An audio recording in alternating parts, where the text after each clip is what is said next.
Monsieur le Président, je m'adresse à vous avec tout le respect dû à votre fonction en tant que représentant des forces déterminées à se lever pour protéger notre patrie, le Congo. Dans notre lettre datant d'il y a 1 an déjà, nous avons exprimé notre constat amer selon lequel, malgré la longue durée du conflit qui nous oppose au Rwanda de Kagame, aucune solution efficace n'a vu le jour. Bien que la solution diplomatique ait été privilégiée, avec l'intervention des troupes étrangères, dont la mission exacte demeure floue à ce jour, cette option a démontré son inefficacité face à de menaces persistantes. Dans cette impasse, nous ressentons avec une urgence indomptable la nécessité de réaffirmer notre position initiale, soulignant que notre analyse était fondée et que la situation actuelle confirme malheureusement nos préoccupations d'alors. Face à la souffrance insoutenable de nos compatriotes, nous ne pouvons plus rester spectateurs. Notre appel initial lancé avec détermination il y a 1 an résonne toujours avec force. Nous avons réussi à fédérer les différentes factions militaires de notre pays, rassemblant les ex-FAS, les ex-Tigres Katangais, les ex-FAC, les ex-MLC, ainsi que des officiers d'origine congolaise servant dans les armées étrangères. Ensemble, nous constituons une force nationale, une phalange des fils du terroir, la seule capable d'être loyale et inébranlable pour la défense de notre patrie. En tant que militaires, nous sommes prêts à quitter nos zones de confort afin de mener la guerre jusqu'à Kigali si la situation l'exige, emboîtant ainsi le pas à d'autres nations confrontées à des menaces similaires. Il est impératif de souligner que même nos anciens, les vétérans parmi nous, comme les anciens FAS, les anciens gendarmes candangais, doivent être pleinement intégrés. Leur expérience représente un atout inestimable en ces temps critiques. La puissance d'une armée dépend grandement de la présence des cadres chevronnés. Les anciens FAS et les gendarmes katangais parmi nos rangs ont une expérience de guerre inestimable. Certains d'entre eux ont déjà participé à cette guerre et possèdent une connaissance inégalée de la région. Dans l'est du Congo, la souffrance atteint des proportions insoutenables. Les cris de nos compatriotes résonnent comme des lamentations, dans une symphonie de malheur. Les atrocités du Rwanda de Kagame ont transformé nos villages en champs de carnage. La mort et la destruction s'installent comme des hôtes indésirables. Le tableau est sombre, maculé du sang innocent de nos compatriotes. Les massacres et viols déchirent le tissu de notre société. Les femmes, victimes silencieuses, voient leur dignité piétinée. Les enfants grandissent dans l'ombre de la terreur. La terre, jadis fertile, est désormais gorgée du sang de nos compatriotes. Les maisons et champs sont ravagés par les flammes de la haine. L'Est du Congo est devenu un théâtre de désolation, où la mort et la destruction dictent leurs lois.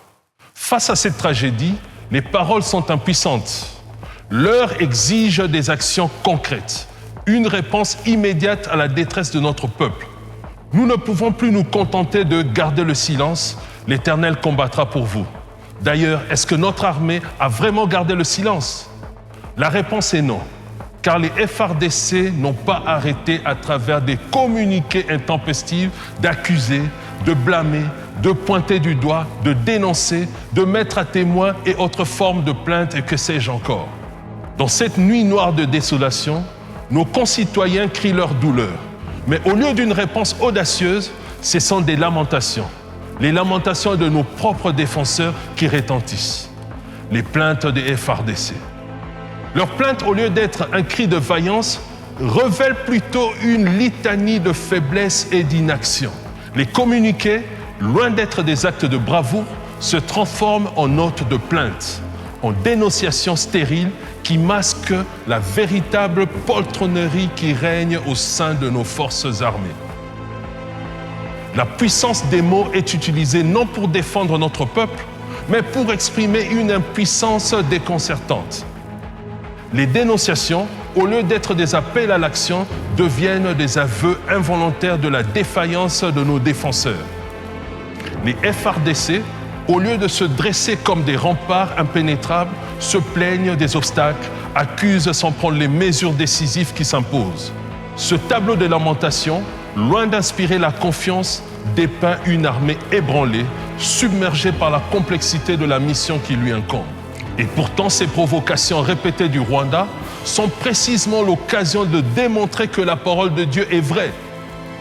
En devenant le bras de l'Éternel qui agit sans complète, en devenant ouvrier avec Dieu. La parole de Dieu n'a jamais été un appel à la passivité, mais elle s'adresse à des vaillants. Dieu n'est-il pas lui-même l'Éternel des armées?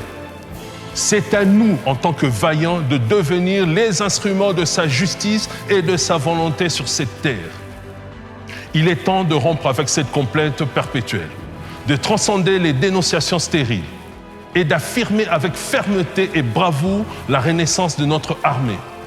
Les actions concrètes doivent remplacer les mots vides et notre force nationale doit retrouver sa véritable vocation, à savoir protéger, défendre et inspirer confiance.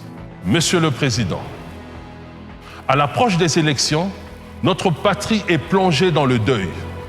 En cette période cruciale, les défenseurs de la nation doivent transcender les querelles politiques pour unir leurs forces face à l'ennemi commun.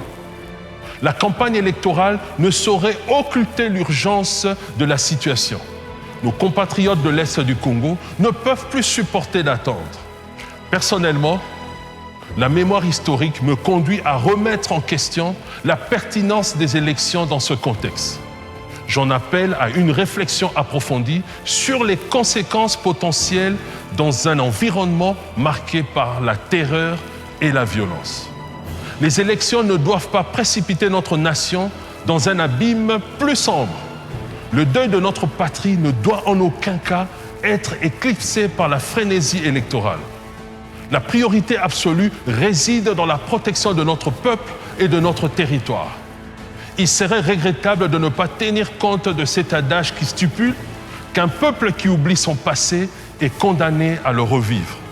Notre crainte profonde réside dans le fait que des élections organisées dans un climat de terreur pourraient exacerber les tensions, engendrant ainsi des conséquences graves pour la stabilité et la sécurité nationale.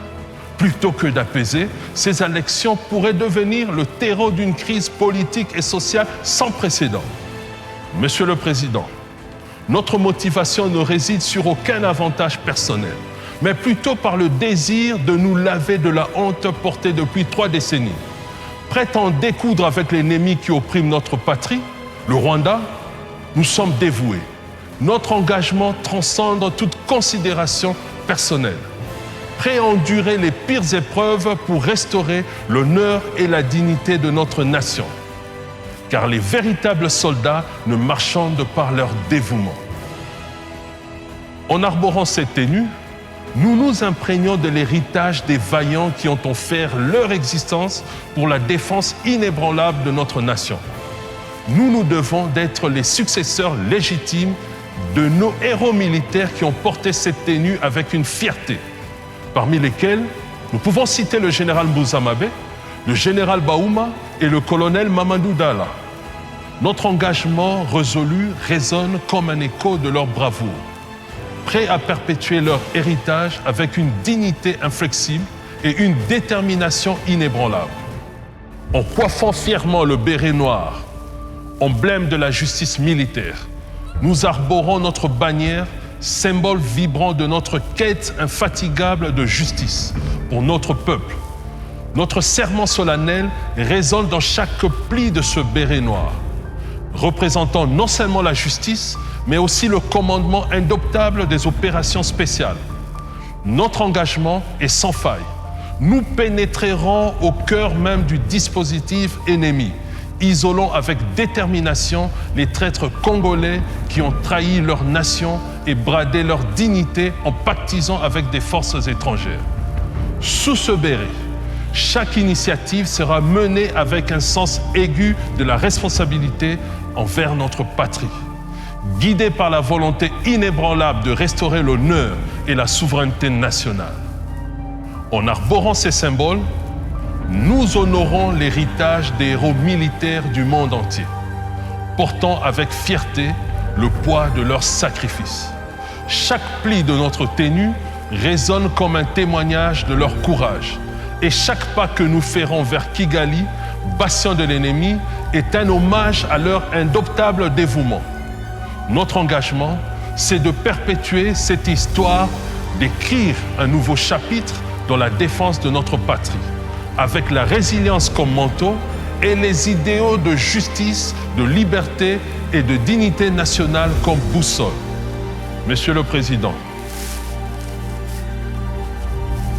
en m'adressant à vous, je le fais avec la solennité qui sied à un officier dévoué à la défense de notre patrie. Notre respect pour l'institution présidentielle demeure inébranlable, indépendamment des résultats des prochaines élections. Notre appel provient du devoir sacré envers notre terre et du profond respect que nous vouons aux charges inhérentes à votre fonction présidentielle. Nous sommes convaincus que notre voix, en tant que gardien intrépide de la nation, trouve résonance au sein de l'institution présidentielle, rempart de l'unité et de la stabilité de notre nation. Avec tout le respect dû à votre charge, nous réaffirmons avec force que chaque individu a le droit fondamental à la vie, à la liberté et à la recherche du bonheur. Les gouvernements existent pour garantir ces droits inaliénables à tous les citoyens. En proclamant ces principes immuables, nous réitérons notre engagement envers les valeurs fondamentales qui forment l'essence de notre nation et de notre démocratie. Ces droits sacrés, au-delà de toute considération politique, doivent demeurer intacts, au cœur de toute initiative façonnant l'avenir glorieux de notre chère patrie. Je suis le colonel Kombe Amba Joris, porte-étendard de la Force Nouvelle. C'est au nom de tous les chefs militaires engagés et patriotes que je vous salue.